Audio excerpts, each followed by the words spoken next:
looks like you're eating nevela. But hachek shchita, over here at least you shechted it.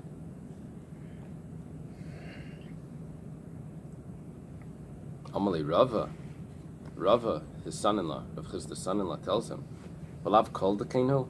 Is that shouldn't that not be a kal v'chaimer, the opposite? Ma nevela demiisa. When it comes to a nevela, which is disgusting, the animal it's a dead carcass. Di sharis lekevasa, that if we allow you to go inside and take out that cheese that's inside the stomach, lo yasil lemechel minei, you're not going to eat the meat that's surrounding it. Amrit, and you said you said that you're not allowed to eat it, that cheese, even though you're never going to touch the meat. The meat was dead on the on the side of the road. But treifa shchuta. Treifa was shechted. It happened to be, you opened it up, you found a problem with the lungs. The isharis, if we're going to allow you to eat from the cheese, you may end up eating the meat that's surrounding it. Like koshkin, is that not a kal v'chaimer that it should be forbidden to eat from the cheese? There's a concern here that you may end up eating the meat. In Nevela, there's no concern. Elam Rab Yitzchak, Rab Yechanan, Rab Yitzchak says in the name of Rab Yechanan like kasha. It's no problem. Why? Because kan chaydem chazar, kan la'acher chazar, mishnah leizazim kaima. You see, the Mishnah gets like patched, but it doesn't get fixed. So the first part of the Mishnah, kevasev kecham shel nevela rezu asura, that's going according to Rabbi Yeshua's first answer. Where why is non-Jews cheese prohibited? Because they use the keva of nevela. However, Rabbi Shmuel already asked Rabbi Yeshua questions on this, and Rabbi Yeshua changed his mind. The second part of our Mishnah is after Rabbi Yeshua changed his mind. And the second part of the Mishnah is that a treifing animal that nurses from a kosher animal is permissible. So there's two parts to the Mishnah. There's an older version, an older part of the Mishnah. There's a newer part of the Mishnah. However, we didn't ever go back and readjust the older part. Mishnah Leizasim and Kaimet stays in its place. We don't change it. And it was all one Mishnah approved by Rabbi. Yeah, Rabbi doesn't switch it. Amar Rab Chia bar Abba, Amar Rab Yechanan. Rab Chia bar Abba says in the name of Rabbi Yechanan. It's interesting, if Rabbi wanted us to know the old version, what was Rabbi, was he doing it for historical purposes? Like you should know that this was an original thing, that way other things will fit into place, because we have other sources for that. If we'd remove all of this, then it would remove a lot of commentary that we'd be losing out, and it could be that's necessary. So, or the pshat is that it was memorized, and he didn't want to manipulate that, to mess with that, because people had the rote, it would change everything. Rab Chia bar Abba says in the name of Rabbi Yechanan. Rab Chia bar Abba is a big student of Rabbi Yechanan. He says, "Ma'amidin bekevas nevelas, ve'in ma'amidin bekevas shchitas eved kechavim." You're allowed to use a nevela, but you're not allowed to use the shchita of a guy. So it's better if the animal died than if a guy shechted it. So in other words, the beginning of the Mishnah, which says, "Kevas eved kechavim," I know what he's going to do with the Mishnah. So nevela, it says nevela is aser. Amal lefan of Rab Shimon bar Abba. So Rab Shimon bar Abba, maybe it's his brother, because it's Rab Chia bar Abba. Rab Chia bar Abba is right here. Rab Shimon bar Abba tells to Rab Chia bar Abba, "Come on, who does he go like Rabbi Yechanan? It must be going to Rabbi Eliezer. The Amar Stam Achshavas Avedis Kechavim, Avid Kechavim Avedis Kechavim." That anything that a guy does, if he doesn't tell us specifically what he's doing, we're going to assume that he did it for idolatry. So therefore, if it's shechted, we're going to say, oh no, this was done for idolatry, this is all prohibited. But if it just died, then it's going to be permissible. Why? Because that milk that's inside was nursed from a kosher animal. There's no problem. Amalei ve'elakaman. And who did you think it was? Elakaman was. Like, why did you have to ask that question? Of course, that's the answer. Yasser Rab Shmuel bar Rab Yitzchak kam Rab Yechanan. When Rab Shmuel bar Rab Yitzchak came, he said in the name of Rab Yechanan,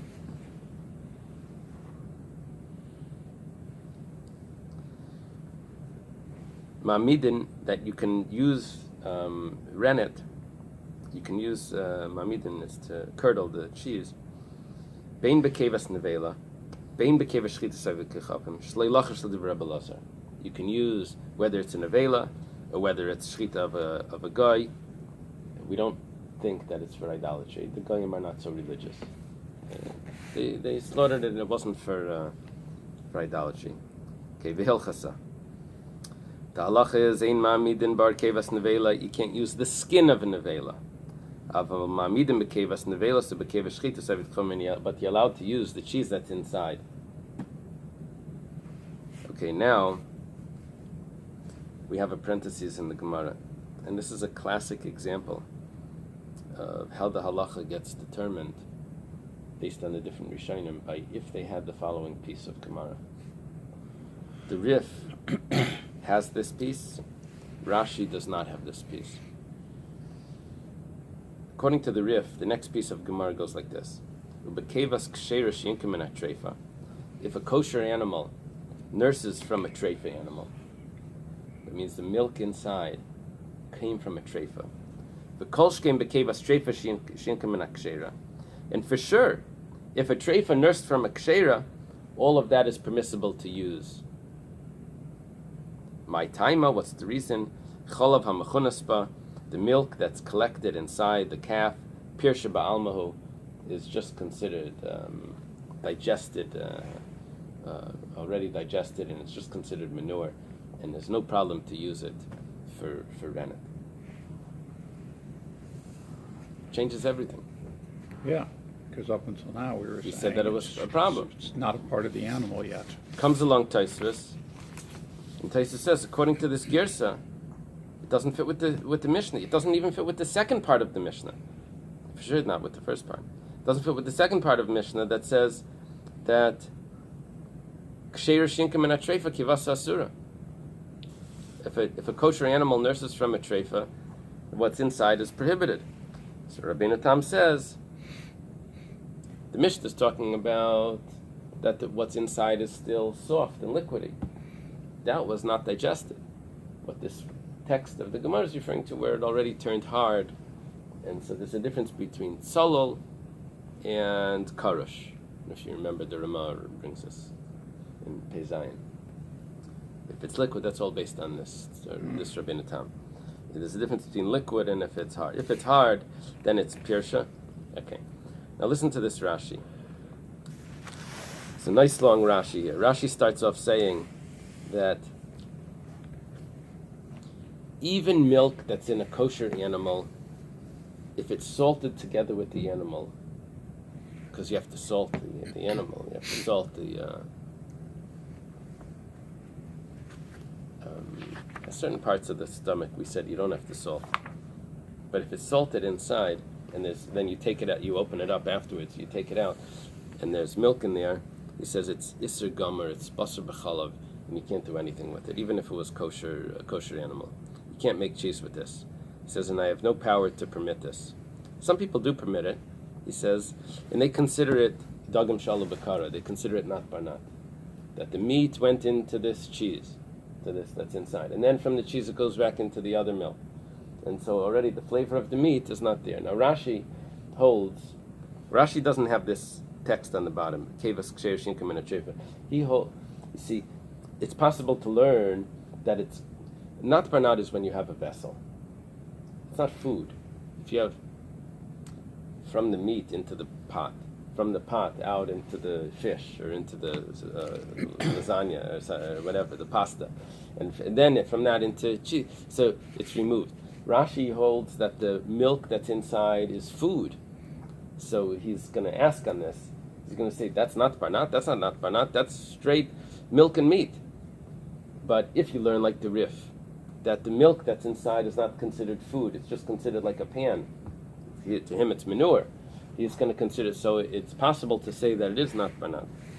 He says it's regular chaticha nasas nevela. Rashi says that. Then Rashi goes on to say, and then when I take this milk that was inside the animal and I put it in other milk, Rashi holds min b'mina yaz aser b'mashu. Rashi paskins like Rabbi Yehuda, not like we paskin. We don't go like Rashi.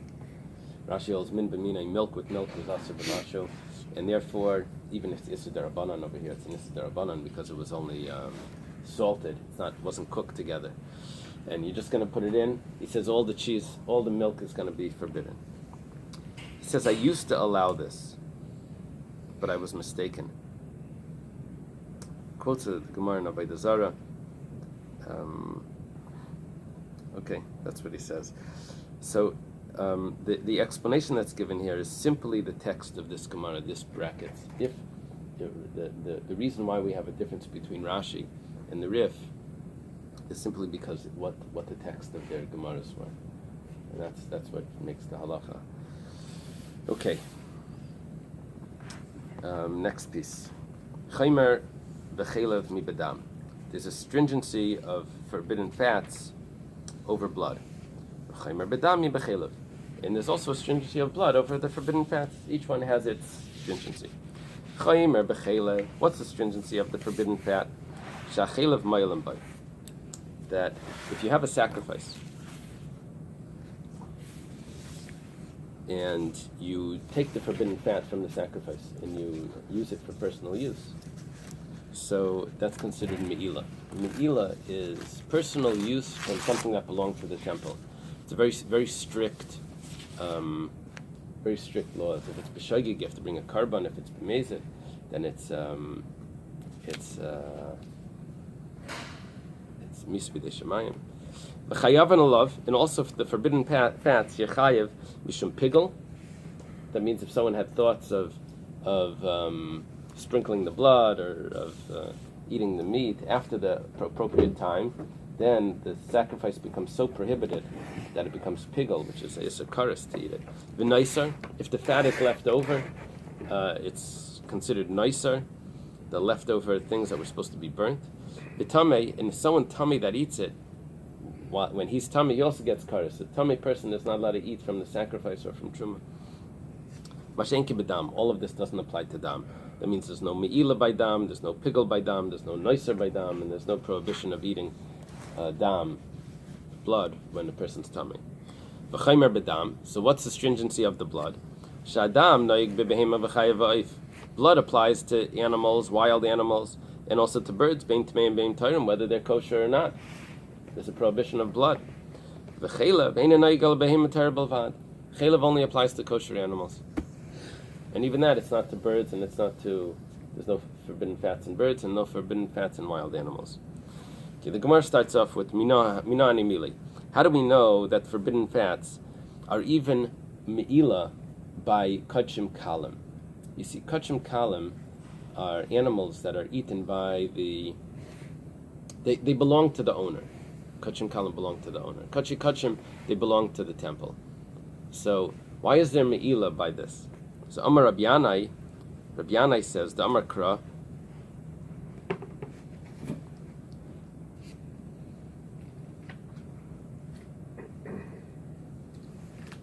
Pasuk says, Kasha Yura Mishar Zevach Hashlamim, as is removed from the Zevach Hashlamim. We're talking about a sacrifice that if a Kohen Gadol paskins something, and he acts based on his psak, which was mistaken, so he has to bring a par Kohen HaMashiach. He has to bring this special chatas. In after it lists all of the fats and all the things that are put on the mizbeach, it says just as is removed from the shlamim. The Gemara asks, what are you telling me from the shor zevach shlamim? You already listed everything that you're supposed to remove. I know it's the same list, so why do you have to say just as it's over there? Me'ata hareza balalamid v'nimtzas lamid. Rather, it was coming. The shlamim was coming to teach me something to the Parkai Mashiach, because we're saying that you removed from the Parkai Mashiach just like what you removed from the Shlamim. But it turns out that the Parkai Mashiach is going to teach us something about Shlamim. It's going to do the opposite. It came to teach and it ends up learning. That Makish Shor Zevach HaShlamim LeParkai Mashiach, we make a comparison. That a Shlamim is compared, a peace offering is compared to the sin offering of the Kohen Mashiach. Ma parka and Mashiach yesh by meila, just like there's meila by the parka and Mashiach. That's a kachim. It's a chatas. So too, afshar zevach hashlam yesh by meila. There's meila by a shlamim, which is kachim kalim. In other words, even though the owner owns it until it's shechted, but once it's shechted and the blood is sprinkled, it belongs to the altar, and there's meila then from then on. Amalei Rabbi Chanina. Rabbi Chanina says to Rabbi Yanai. This is very early Amirayim in Eretz Yisrael, first generation. Students of, this is Rabbi Chanina Bar Chama and Rabbi Yanai. They're right here on the top of the... Rabbi Chanina says to him, Ku'urazu Shoshana Rebbe, is it disgusting to you, the teaching that Rebbe taught, that you have to come up with your own teaching? Rebbe taught, Kol Chelav LaHashem. It says, all the fat to Hashem. And it says it by Kachim Kalim. It's coming to tell me, L'Rabbi Simur Kachim Kalim L'Meila. Tells me that the fat of Kachim Kalim is also Meila. Yeah, I don't need your whole drasha. Amar Abaye Itzra. Abaye says, no, it's necessary. Di Kasav Rachmana Chelev. If it would have the pasuk of Chelev, Kol Chelev LaHashem, Havamina, that would have only told me, Chelev in. Yes, the Chelev has Meila. By Kachim Kalim, by the of minor holiness, those sacrifices. However, Yeseres Ushnei Klayas Lai, but the diaphragm and the two kidneys, there's no Meila by that, because it doesn't say Chelev and Yeseres and the Shnei Klayas to Hashem. It only says Chelev to Hashem. It would have left out two other parts of the animal that are brought on the altar, and I wouldn't have known that there's Meila by that. So it comes to tell me, Kasha Yuram, Mishar Zevach Hashlamim. That tells me that just like by the Parka and the Mashiach, there's Meila, because that's Kachim. So too by the Kachim Kalim, it's Meila as well, even by the diaphragm and by the two kidneys. Kasav Rachmana Kasher Yuram. That's what I learned from that pasuk. Because of Rachmana Kasher Yuram, if I would only have that pasuk, so Hava Amina, I would have thought Chelav Aliyah, the lesser Bashar Law. You see, that pasuk tells me Kasher Yuram Mishar Zevach Hashlamim, as is removed from the ox of the shlamim. Now, an ox doesn't have the fat tail that a sheep has. So I would have thought that the fat tail there's fat there. That's by a sheep. So that I would have thought that tail doesn't have meila, because there's only meila on what's removed from the shar zevach hashlamim. So Kasav Rachmana Kol Chelev, it tells me Chelev, that any Chelev is included. Okay. Amalei Rav Mari le Rav Zvid. Rav Mari says to Rav Zvid, I Alya Ikri Chelev, if the Alya, the tail, is called Chelev, as you just mentioned, and we're learning it from Kol Chelev LaHashem, that there's Meila by it, Titzer Bachila. So why are we allowed to eat it? We eat the Alya. And here we say that it's Chelev. Amalei, he says to him, Alech Amar Kra, regarding you, the pasuk says, Kol Chelev Shar Kesav Ve'ez, that the fat of, which is this past week's parsha, the fat of an ox, a sheep, or a goat, Davar Hashava B'Shar Kesav Ve'ez, only something that's equal by the ox, the sheep, and the goat, that's considered Chelev. Otherwise, it's not considered Chelev. Ravashi says, Chel by ha'alya ikrai, but chelev stama la ikrai. It's called chel by ha'alya with a second name. What would you call that second? The fat of the alya. You can't say just plain fat. But chel by stama, fat. It's not called fat. It's called chel by ha'alya. You have to have both words together to be referring to it. So therefore, it's not prohibited to eat. Called chelev. The chelev is for. The Gemara says, if that's the case, then it doesn't say Kol Chelev Chel Bay Ha'alya is La Hashem. So it shouldn't be Me'ila either. Rav Ashi retracts. It says, no, the correct one is, like Rav Zvid said, that it has to be equal to Shar Kesav Ve'ez. So yes, it's called Chelev. So Kol Chelev La Hashem, there's Me'ila, but we're still allowed to eat it. I'd retract this today.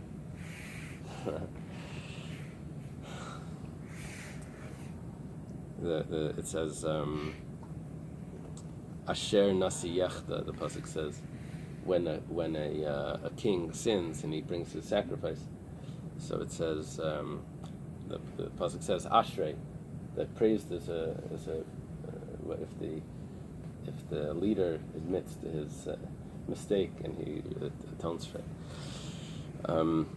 Okay, this Gemara here is a basis for a machlokes between the Tzedukim or the Karaites and the Perushim and the rabbis, because the Tzedukim didn't allow the fat tail to be eaten. They said that was considered fat, and it says in the Torah that you're not allowed to eat forbidden fat. And the rabbis allowed it. Tail, mostly meat. I'm sorry? Tail, mostly meat. On the sheep, There's no tail on a sheep. there's supposed to be a fat tail on the They sheep. cut it off when it's a baby. I just took a picture. Just look, there's no tail on a sheep. Sheep don't have tails. Because they take it off when they're a few days old. When they're a few days old. As it weighs down or something. It's because always when it goes to the bathroom, it collects and it gets blowflies. Uh-huh. That's why Peter was against wool. Wool. Uh-huh. So the rasag, Cut off the tail. And you put a tight cord in it, hold off. Save shit in Australia. the rasag, Reb Sadi Gaon, he learns the pasuk of Chelbai ha'alya tmim. The source that the fat tail is considered chelav is a pasuk that says Chelbai ha'alya tmima. The fat tail of the aliyah, of the fat of the tail, or the fat tail of the aliyah. So the Reb Sadi Gaon says that the pasuk is missing a vav. You have to just imagine that it's there, and you have to read it like this: the fat and the tail. And so therefore the tail is not considered fat, and that's why the rabbis eat it. You see, the Rasag was busy also arguing with the Tzedukim, or in those days they were called, we call them the Karaites. They were still around in force when he lived? Yeah, they were starting up again.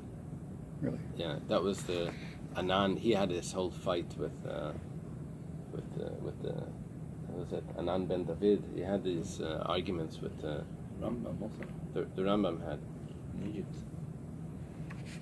The Rambam had it. Those were the days the Karaites were strong. They were very strong they started in the 7th century. They were even the text of the Gemara, of the text of the Torah, that is Ben Asher or Ben Naphtali. The Keter Aram Tzova comes from probably the Karaite.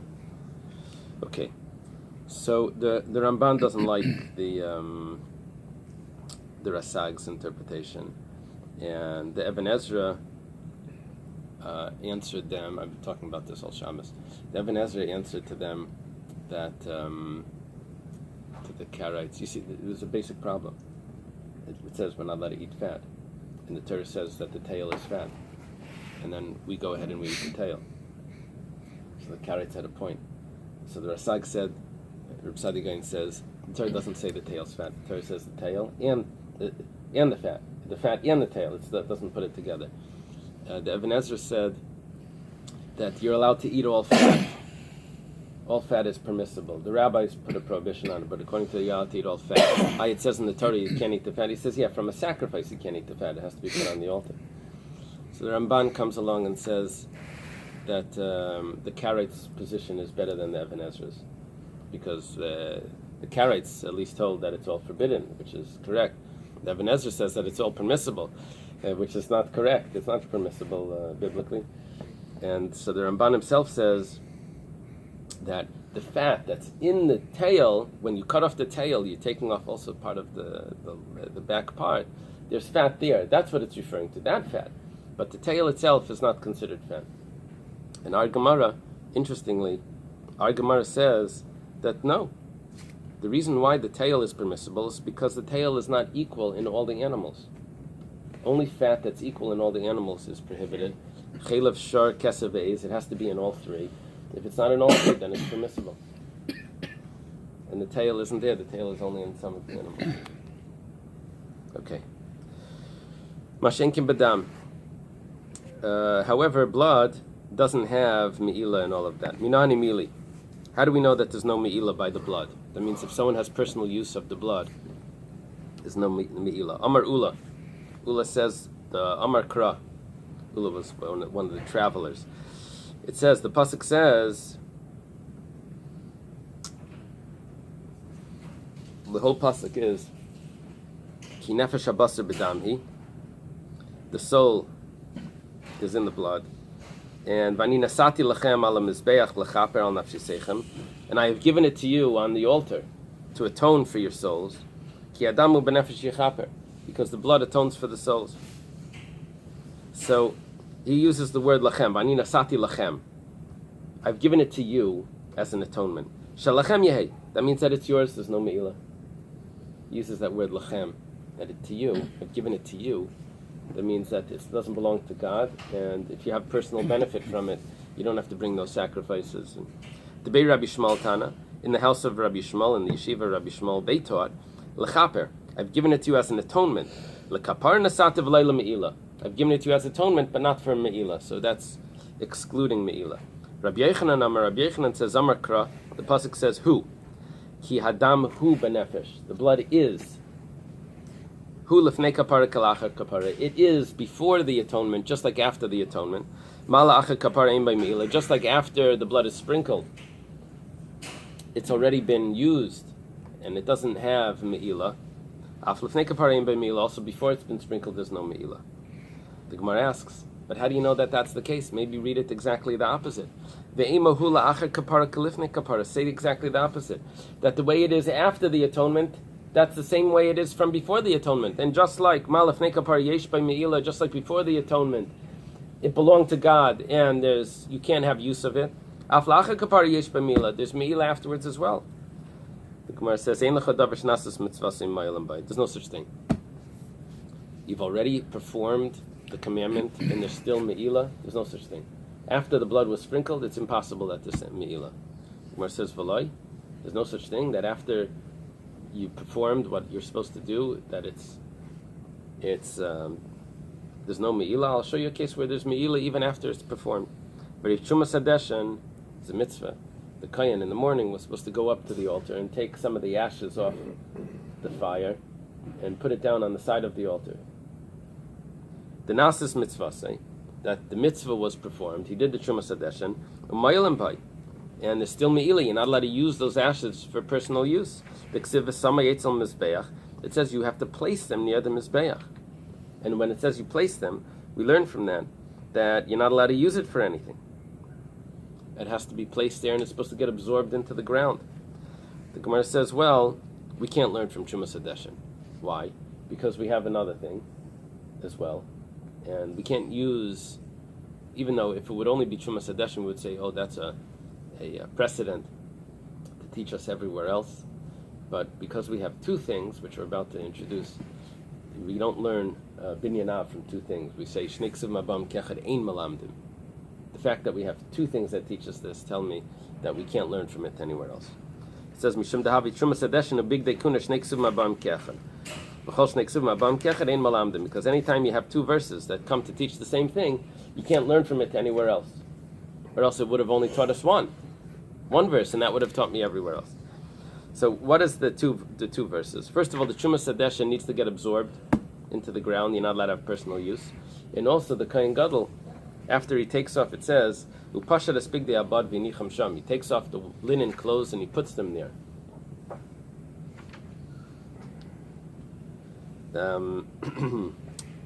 Puts them there, v'nicham sham. That tells me that I'm not allowed to use it for anything else. That means that even though the mitzvah was performed with these clothing, I can't use it for anything else. So I have two verses that say that there is me'ila after it's been performed already. Hanichal Rabbanan. This works out well according to this rabbis that say that the clothing of the Kohen Gadol after Yom Kippur, the linen clothing, need to be buried. They need to be put aside, never to be used again. Ella Rab Daisa, but according to Rab Daisa, it was an early Tana, that you're not allowed to use them for another Yom Kippur, but a Kohen Hedyot is allowed to use them. That's a problem. That tells me that you're allowed to make use of them. Maya Kalamema, what are you going to say from that? It turns out that we only have one source. That something that the mitzvahs performed. That there's still me'ilah. And one source means that I can learn from there to everywhere else. No, we have another source. We have an egla rufa. What happens by the egla rufa? Egla rufa, you take it down to the valley, and you break the neck there by the valley, and you're not allowed to have any benefit from it even after the mitzvah is performed. The Gemara says, okay, that's acceptable. However, that only goes according to one opinion. That says that if there's two verses that teach you the same thing, you can't learn from that to anywhere else. And what are the two verses? Truma Sadeshin and Egla Rufa. And that's going to teach me that any time that the mitzvah is performed, that could have taught me, any time the mitzvah is performed, that there still is me'ilah, but because I have two of them, I can't learn that. And therefore, blood, after it's sprinkled, is definitely not me'ilah. There's no me'ilah. Actually, the Mishnah in Yuma says, I think it's the Mishnah in Yuma, that the blood would flow out of the courtyard of the Beis HaMikdash, and it would flow down into the valleys nearby, and from the stream of water, and the animals would drink from it, and it would the crops, or it would be good for the fertilizer for the crops. And so they were having benefit from the blood after it was sprinkled. So, I don't think basically we just had like a drain system around the outside. yeah, but that drain system took it down, and it went down into the valleys, and it was fertilizer. They use fish blood. What are they using for fertilizer? They have like fish blood or something. That's so. This works out well according to the opinion that says Ein Malamdim, El Mandam or Malamdim Ma'ikal Meimar, but according to the opinion that says that even though we have two precedents, we're still allowed to learn from them to other places. The Gemara says that over here it's different, because here we have Trei Miutik Sibi. It says not only do we have two sources, but we even have Miutim. It says Ksiv Hacha V'Samai. You should place it. There's an extra vav there. V'Samai. Place it. By the Truma Sadeshin. Hasam Ksiv, and by the Egla Rufa, it says Ha'arufa. Now, which tells me that only these cases are the ones that have this